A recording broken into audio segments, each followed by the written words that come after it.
Здрасти, аз съм Калян от първото видео и добре дошли в канала ми отново във второто видео, което ще се направи вкъщи. И този днешния клип ще е какво да правите, когато времето не е подходящо за излизане навън и е мрачно. И ако скучаете вкъщи, какво да правите.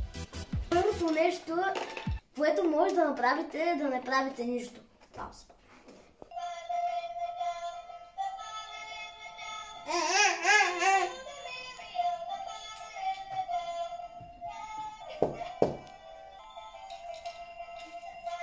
И първото нещо, което може да правите вкъщи, което ви е скучно, е да гледате телевизия.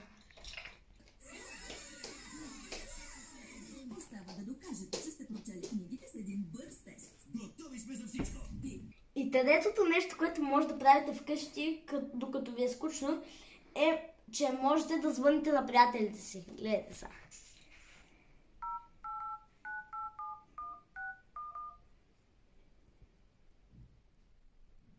Какво стана? Зъби.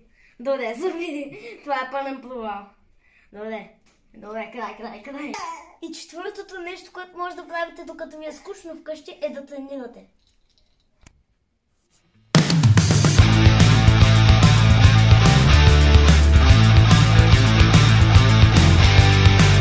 Благодаря ви, че гледахте това видео. Надявам се да сте го харесали. Лайквайте, абонирайте се в камбанката и довиждане!